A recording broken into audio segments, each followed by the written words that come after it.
This story just took place 24 hours ago, as I just turned 18. I am living in my own condo and I was just coming back from my party, celebrating me and my friend's 18th birthday. Yes, we were born on the same day. The story really starts once I had left the party. I say my goodbyes to my friends, obviously completely worn out and feeling all of the after effects of a party like this. Anyway, I ring an Uber to come pick me up from the party. So I enter the Uber and immediately greeted by a man. Now, thinking back, I should have probably just gotten one of my friends to drop me off as something was amiss, as I will share with you. I am greeted by the driver, and as I would expect, the driver definitely did not want to be there, with his dreary eyes and his stressed look about him. With the time being around 2 to 3 in the morning, it made sense for him to be looking like this. We set off, and a little while later, I catch a small glimpse of the man from the rear view mirror. His mood had seemed to have changed, completely different from the man who picked me up, as his eyes seemed to be fully dilated and facial structured somewhat the same but still energized. Startled, I jumped a little. What really scared me was his smile. That smile was just plain awful. He looked so misshapen, so tyrannical. All I could do was stare and keep my eyes locked on him. He, although I would consider him to be an it, opens his mouth, while still locking eyes with me, and announces that the destination had been reached. I step out of the Uber, and immediately I am greeted with an unusual amount of fog and what looks like lights coming out of my house. I navigate through the fog and enter through the door. At this point, I really should have been on high alert, but in my tired state, I brush it off and forget about it. I go and do my usual bits as I do in the evening, like teeth brushing, showering, etc., as I go do one last check of the house to see if all the doors are locked and turning off all the lights. As I look outside to see if the fog had cleared, I find that it has. However, my gaze meets the Uber. God, I really wish I didn't. I don't know if the outcome of this story would be changed, but looking at that smile really sparked a real sense of fear and regret. This thing, this smile, not even the man, seemed to be searching and looking for me, wanting something. I back up from the window and I rush to turn on the light of the room, and holy shit, the man was walking to my house. I begin to dial 999, but as quick I turned on the lights, it went away. I ran to the window, and to my surprise, there was nothing there. I collapse on my bed and let out a huge sigh of relief, thinking I was just hallucinating, and drift into sleep. Around 2 hours later, I'd say, while still fast asleep, I feel a sharp scratching sensation in my back. I slowly wake up, and this scratching feeling slowly becomes more and more intense, turning into a very intense and fast-paced prodding feeling, like a kid annoying their parents to wake up on Christmas Day. As this becomes more and more intense, I feel a sharp, cold breath, as if there was someone or something hovering right above me, waiting for me to awaken. I slowly come to my senses, scared shitless, and as I do, I feel a sensation of paralysis overcome me. This will be important later. I then snap out of it and fully wake up, looking around, afraid and panicked. At this point, I don't think any sane person would want to go back to sleep after what had just happened. So I go downstairs to make some coffee, to energize myself. Peculiarly, as I wait for the coffee to be made, I realize that I did not turn any of the lights off in my house, which I swore I did. Again, this is important, as you will find out later. Now here's where I really should have started to panic. I go back upstairs to find my phone, but I fail to find it. I use the only ancient home phone to ring it. To locate it, however, to my surprise, it picks up. Shocked, I decide to listen. After a few seconds of a somewhat loud silence, I hear some shuffling and what sounded like a low, raspy laugh. What the fuck?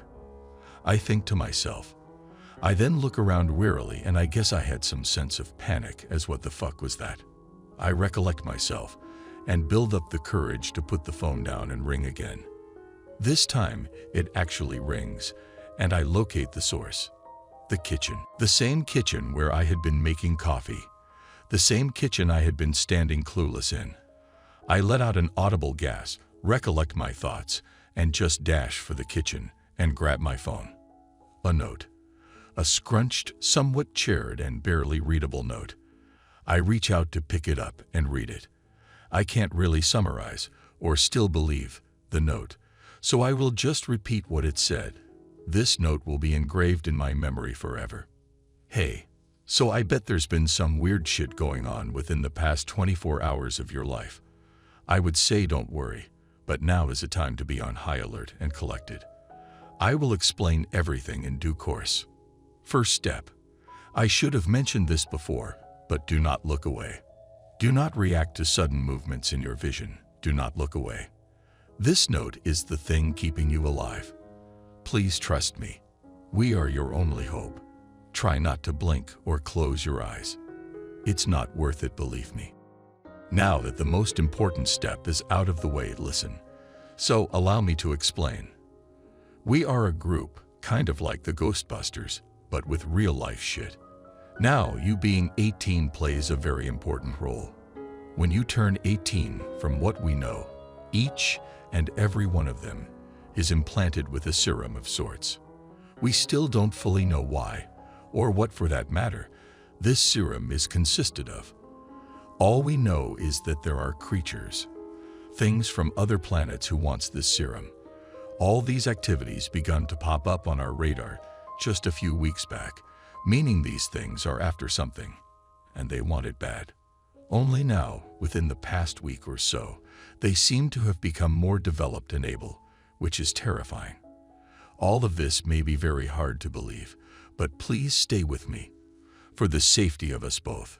Anyway, recently, they have somehow gotten a hold of this serum, and that's bad news. In your case, you have gotten severely unlucky and lucky at the same time. Unluckily, they have seemed to have developed a new technology which mimics a mist, what we know as fog, and it can be sprayed and precisely used on certain areas, the front of your house, for instance. From what we know, this fog has abilities which include a form of mind control, misdirection, and can enter the human body. For you, you have been somewhat lucky, as only the last two have affected you. Now here's the real kicker. You know that serum. Well, they seem to be able to precisely locate the serum's location before it enters your body, as if they were able to track it like a heat signature of sorts. In your case, the serum was probably as a gas and in the air somewhere, ready to enter your body. However, the fog combated this and kind of blocked it from getting anywhere near you. The house you're staying in, yeah, it's not yours. As I mentioned, the misdirection has seemed to have worked, as you are only staying in a mimic of your own house. This is not your home. Do not panic now. You are doing great. So we know that the penetration and misdirection part has worked, which may not be the best for you. Right now, you could be experiencing some hallucinations. Keep your eyes on the page. This is especially important now, as they may know you are aware of them, and begin to act faster. Keep cool. The rest of the things you experienced, such as the man in the car, I will do my best to explain. Your driver, he was a normal Uber driver. These creatures, however, they are much smarter than us. You familiar with skinwalkers? Well, the same kind of concept applies here. Through some sci-fi bullshit, they gained control of the driver's mind and took you to your destination, but kept an eye on you, which is when you saw that thing searching for you. Right now, it is entirely possible that they are watching over you, but we just don't know. For the past weeks, we have been able to keep these situations under control and stop the serum from being in the reaches of those things, but they are growing more intelligent and smarter each day, and this situation has become the worst it has, unluckily for you. From our data, there is still hope for you, as they have not been able to obtain the serum yet. As this has never happened before, we have no idea what happens if you don't receive that serum, as the last girl that was to receive it and didn't completely flew off our radar. Maybe making you aware of the serum could be putting you in danger. However, it's best to take risks at times. We believe that the lights in your house act as small homes for these creatures. So do not turn them off. Do not release them. Turning off the lights may startle them and cause them to become aggressive. This brings me on to step 2. Anything that seems out of the ordinary, such as the lights, do not change them. That painting in the hallway, if it seems off, let it be. Do not disturb them. Very simple, and I'm sure you are very capable of following this. Step 3. You got lucky. The sleep paralysis did not seem to fully set in. However, do not go back to sleep. No matter what, all of this random shit that you are seeing, feeling, and experiencing is all a part of their way to gain entry, to break down the kind of mental fortress that you have, in simple terms.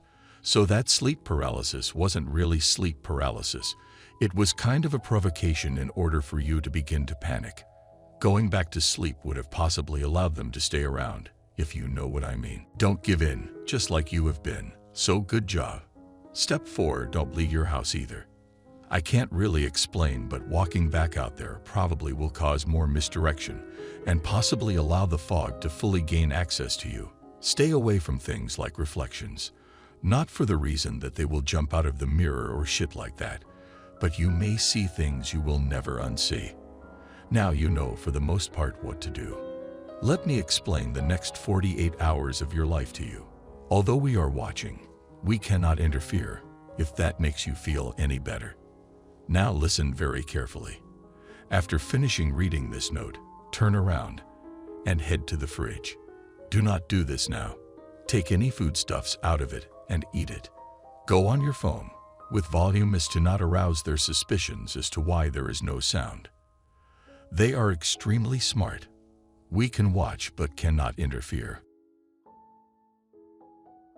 If you are beginning to drift to sleep, please don't. If you find this does happen, however, turn on your TV and go to a channel you haven't seen before. We can watch but cannot interfere. We can watch but cannot interfere. We can watch but cannot interfere. And that was the end of the note. A long one, I know. After this, I knew that this was my only hope, and I just decided to go with it. I sat down, taking it all in. As my eyes graced each word, I was in a complete state of panic and tremor.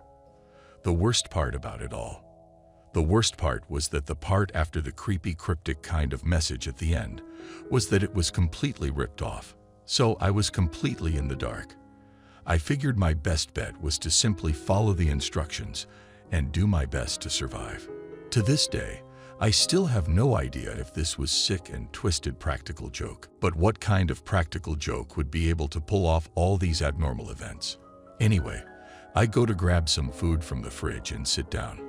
Ah, fuck. About an hour later, I jerk my head up from the crusty pizza from a week ago. And that's when I see it. How did you get in my house? I scream in dread, knowing this could possibly be it. It just stands there. Fucking stands there with fully blacked eyes and that dreaded smile. It lets out a low-pitched, intimidating laugh and reaches its hand out to me, like some Michael Myers shit. I don't know what you want. Leave me alone. At this point, I realize what I did. I fell asleep. The final thing the note said not to do. I begin to feel my throat clench up, and I dash for the TV. The thing it said to do but didn't explain. What did it mean?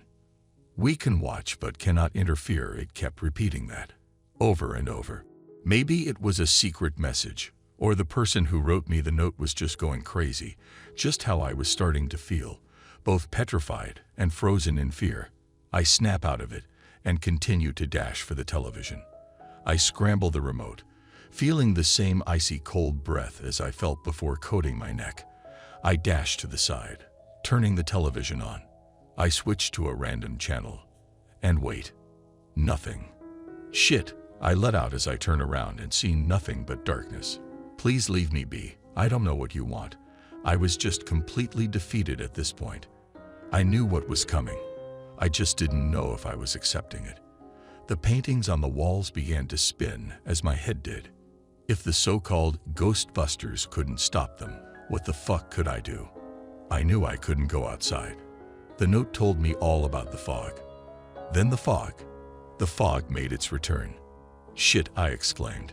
My only way out was the front door. I dashed for the door and just ran. I ran till I found the next town, and here I am, telling you this story. I am uploading this with some internet I found at a random cafe, and I hope this uploads in time. For everyone almost turning 18, stay safe.